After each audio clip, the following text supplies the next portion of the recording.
Students, आज की इस वीडियो में हम लोग देखेंगे कि कंपैरिजन ऑफ फ्रैक्शंस के लिए कितनी वैरायटी ऑफ प्रॉब्लम्स बनती हैं। जैसा कि हम लोगों ने प्रीवियस वीडियोस में देखे हैं कि कई एक हमने calculation based concept based topic को ऑलरेडी कवर कर दिया है। उसका अच्छा रिस्पांस आ रहा है, लोगों की और डिमांड है कि इस तरह की कुछ वीडियोस हम लोग को और आ जाएं जिसमें वैदिक गणित का भी टिप्स मिल जाए हमें। वैदिक गणित जो है अपने आप में ही बहुत है, जिसको प्रधानमंत्री खुद ही प्रमोट कर रहे हैं और ये पूरी हमारी संस्कृति के साथ साथ पूरे विश्व को इस समय चमत्कार दिखाएगा गणित के क्षेत्र में। तो आज हम लोग बात करते हैं कंपैरिजन ऑफ फ्रैक्शंस के लिए, जो कंडीशंस और एकेडमिक दोनों में ही टॉपिक हैं। अगर आप 7, 8 से 9 के टॉपिक्स में जाएं, बुक्स में देखें तो ये एक टॉपिक का पार्ट रहता है। कंपटीशन में भी इसको पूछा जाता है, लेकिन जितना हमने स्टडी किया इस फील्ड में तो हमने पाया कि इसमें 5 या 6 तरह की ही प्रॉब्लम्स बनती हैं, कंपटीशन हो चाहे एकेडमिक हो। तो पहला केस है, फर्स्ट केस की अगर हम लोग बात करें, numerators are equal in each fractions, denominator भले डिफर हो जाए। तो न्यूमरेटर इक्वल हो, उस केस में न्यूमरेटर अगर इक्वल है सारे फ्रैक्शंस के लिए, तो जिसका डिनोमिनेटर छोटा होगा उस वैल्यू को हम लोग बड़ा कहेंगे, ग्रेटेस्ट वैल्यू होगी। इस केस के लिए एग्जाम्पल कोट करते हैं। एक एग्जाम्पल देखिए, 5/7, 5/9, इस तरह से एग्जाम्पल हम लोग लेते हैं। 5/8 एंड 5/11, 5/13, 5/11 एंड 5/13। तो इस एग्जाम्पल को देखिए, न्यूमरेटर सभी का इक्वल है, तो फ्रैक्शंस कौन सा बड़ा होगा वो डिपेंड करेगा कि डिनोमिनेटर को हम लोग थोड़ा ऑब्जर्व करें, उसको देखें। तो इसका ग्रेटेस्ट जो होगा, द ग्रेटेस्ट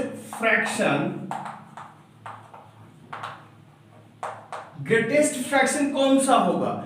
जिसका डिनोमिनेटर सबसे छोटा होगा, जिसका डिनोमिनेटर सबसे छोटा होगा। तो इसमें देखिए डिनोमिनेटर सबसे छोटा हमारा इसका है 7, तो 5/7 इज द ग्रेटेस्ट फ्रैक्शन। और स्मॉलेस्ट फ्रैक्शन की अगर बात करें, स्मॉलेस्ट फ्रैक्शन की अगर हम लोग बात करते हैं, उस केस में डिनोमिनेटर बड़ा होगा, वो फ्रैक्शन हमारा छोटा होगा। तो 5/13, ठीक है, ये 13 सबसे बड़ा है डिनोमिनेटर, उस केस में इस फ्रैक्शन की जो वैल्यू होगी वो सबसे छोटी होगी। तो ये पहला केस है। सेकेंड केस की अगर हम लोग बात करें, सेकेंड केस की बात करें जिसमें डिनोमिनेटर इक्वल हो जाए,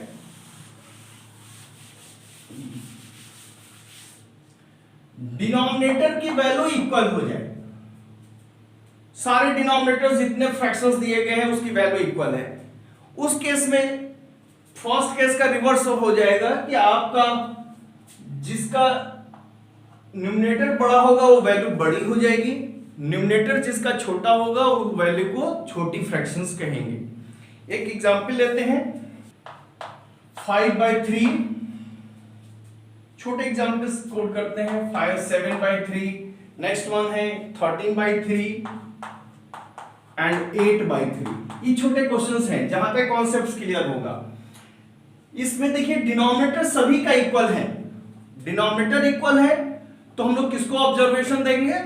न्यूमरेटर की वैल्यू को।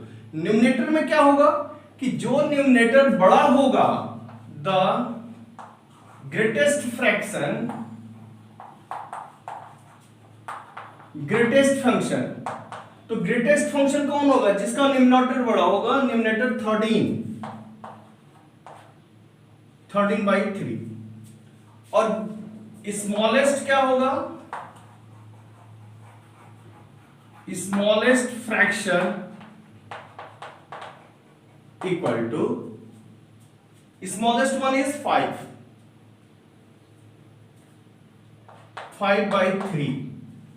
हम लोग थर्ड केस पे बात करते हैं जहां से कंडीशन में क्वेश्चंस बनते हैं। एक आपके पास कॉन्सेप्ट के रिस्पेक्ट में मैं दे रहा हूं, कि किसी फ्रैक्शन का जो भी दिए गए हैं, जितने भी फ्रैक्शंस दिए गए हैं, सबसे बड़ा न्यूमरेटर और सबसे छोटा डिनोमिनेटर अगर है तो वो फ्रैक्शन की वैल्यू ग्रेटेस्ट वन होगी, सबसे बड़ी होगी। न्यूमरेटर सबसे छोटा है, डिनोमिनेटर सबसे बड़ा है उन दिए हुए फ्रैक्शंस में, तो निश्चित रूप से वो स्मॉलेस्ट फ्रैक्शन हमारा होगा। ये ऑब्जर्वेशन है जो हम लोग क्वेश्चंस में कंडीशन में यूज करते हैं। एक एग्जांपल कोट करते हैं इसमें। एक थर्ड केस के लिए एग्जांपल है 19/16, 24/11, 17/18, 21/14, 23/15। तो इसमें हम लोग ध्यान देते हैं कि सबसे बड़ा न्यूमरेटर क्या है यहाँ पे 24 और सबसे छोटा डिनोमिनेटर क्या है यहाँ पे, सबसे छोटा डिनोमिनेटर 11 है जो इसके लिए पार्ट कर रहा है। तो ये वैल्यू हमारी हो गई ग्रेटेस्ट, सबसे बड़ा फ्रैक्शन है इनमें से, यहां पे जो दिए गए हैं उनकी बात हो रही है। सबसे बड़ा न्यूमरेटर और सबसे छोटा डिनोमिनेटर से जो फ्रैक्शन फॉर्म हुआ है वो ग्रेटेस्ट फ्रैक्शन है।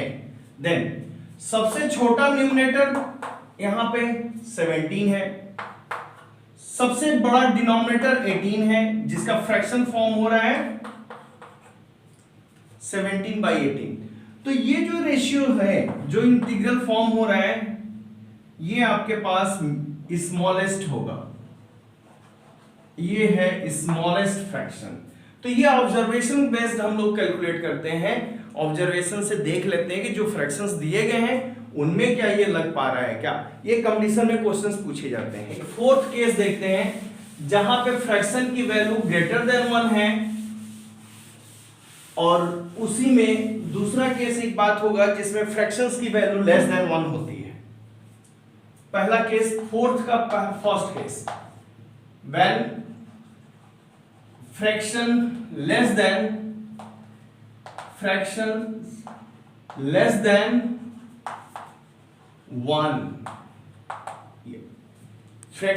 देन 1 है और न्यूमरेटर डिनोमिनेटर में इक्वल डिफरेंस है, अगर डिफरेंसेस इक्वल आ रहे हैं उस केस में, तब हम लोग के लिए एक नया कॉन्सेप्ट्स के साथ आता है कंडीशन में क्वेश्चंस, उसको लेकर के हम लोग ग्रेटेस्ट और स्मॉलेस्ट फ्रैक्शंस की बात करते हैं। एक एग्जांपल कोट करते हैं, देखिए 35/41, ये एग्जांपल्स को देखते रहिए। एक एग्जांपल कोट कर दें तो शायद आपको अच्छा लगे। ये सभी कंपटीशन के क्वेश्चंस हैं। 23/29, then 31/37, 23/29 and 61/67। अब इसका जरा ध्यान दीजिए, ये सभी स्कैटर्ड फॉर्म में है, सबकी वैल्यू लेस देन 1 है। सारे फ्रैक्शंस आप देख रहे हो, इनकी वैल्यू हर जगह पे लेस देन 1 होगी, लेकिन यहां पे डिफरेंस हर जगह इक्वल है। देखिए 35, 41 6 का डिफरेंस है, 19 और 13 का 6 का डिफरेंस है, यहां पर भी 6 का है, यहां 6 है, इधर भी 6 का डिफरेंस है और यहां भी 6 का डिफरेंस है। तो न्यूमरेटर डिनोमिनेटर का जो डिफरेंस है वो इक्वल हो, ठीक है, और सारे फ्रैक्शंस की वैल्यू क्या है, लेस देन 1 है।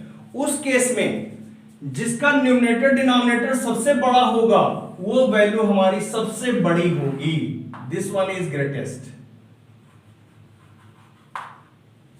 न्यूमरेटर डिनोमिनेटर जो बड़ी वैल्यू वाला होगा वो बड़ा होगा, और जो सबसे छोटे होंगे मीन्स ये हमारा स्मॉलेस्ट होगा। ये आपको ध्यान रखना है।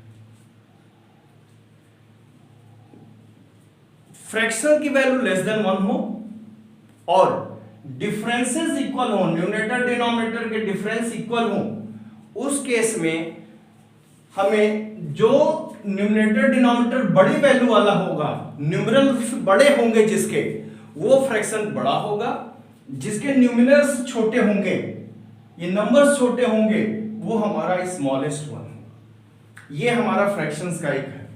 इसी का रिवर्स अगर बात कर लें, सेकेंड केस की अगर बात कर लें कि when fraction is greater than 1, when fractions are greater than 1, greater than 1। तो ग्रेटर देन 1 होने पे क्या होगा, इसका ही रिवर्स हो जाएगा कि जिसका न्यूमरल्स छोटे होंगे वो बड़ी वैल्यू होगा और जिसके न्यूमरल्स बड़े होंगे वो छोटी फ्रैक्शंस के साथ होगा। तो एक एग्जांपल कोट किया जाए तो शायद अच्छा लगे। 31/27, 43/39, 57/53, 27/23, 29/25 एंड 61/57। यहां पे देखिए सभी डिफरेंट हैं और सबकी वैल्यू ग्रेटर देन 1 है। अगर डिवाइड करेंगे तो 1 से ज्यादा ही सब जगह वैल्यू आएगी। ग्रेटर देन 1 है, ग्रेटर देन 1 है। दूसरी चीज देखिए कि इनके बीच का डिफरेंस हर जगह 4 का है।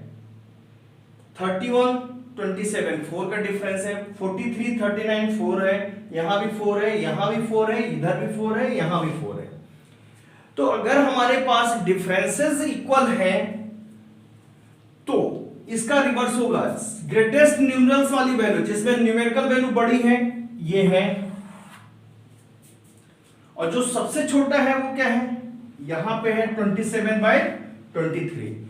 तो ये वैल्यू हमारी ग्रेटेस्ट होगी, ये ग्रेटेस्ट होगा और ये वैल्यू हमारे लिए स्मॉलेस्ट फॉर्म करेगा।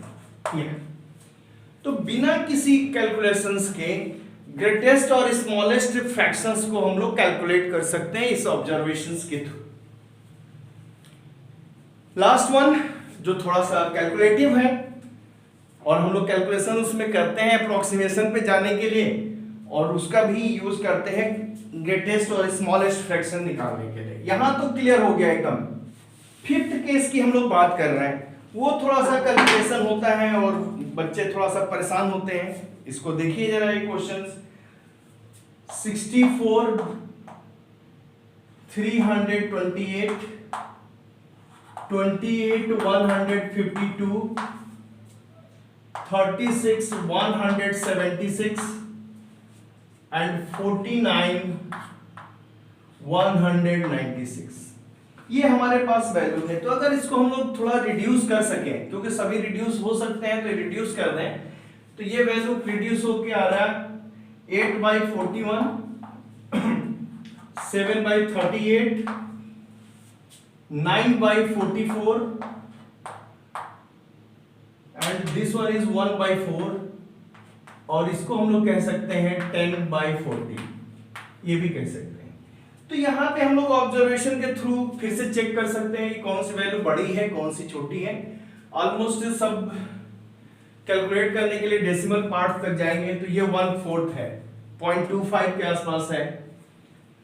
और कोई वैल्यू ये देखिए डिनोमिनेटर 1/5 हो रहा है, डिनोमिनेटर बड़ा हो रहा है इसका, तो ये और कम हो जाएगा। ये 1/5 से ज्यादा है, ये 1/5 से थोड़ा सा कम है। तो सबसे बड़ी वैल्यू ये हमारे पास है 1/4, 0.25 दिखाई दे रहा है। तो हम लोग इस तरह से ऑब्जर्वेशन बेस पे भी डेसिमल पे ले जाकर के क्वेश्चंस को करते हैं, जो थोड़ा सा कैलकुलेटिव पड़ता है। यहां आसानी से हम लोग ऑब्जर्व करके नहीं बता पा रहे हैं क्योंकि नंबर्स में यूनिफॉर्मिलिटी नहीं है, तो रिड्यूस करके हम लोग सॉल्व कर सकते हैं। ये वैल्यू क्या है, ये वैल्यू आएगी लेस देन 1/5, 1 ये भी लेस देन 1/5 है, ये 1/5 से बड़ा, this one is greater then 1/5 और दिस वन इज एग्जैक्टली 1/4। तो ये जो वैल्यू है इन दोनों से बड़ा ये होगा, और ये तो सबसे बड़ा है ही। तो इस तरह से हम लोग कैलकुलेट करें और आगे तक बढ़ें और नंबर्स पे प्रैक्टिस करें। वैरायटी ऑफ प्रॉब्लम्स एग्जाम के लिए ये 5 तरह की ही फॉर्म होती हैं। तो हम लोग एंजॉय करें और क्वेश्चंस को लेकर के। थैंक यू, मिलते हैं नेक्स्ट वीडियो में कुछ नए करने के।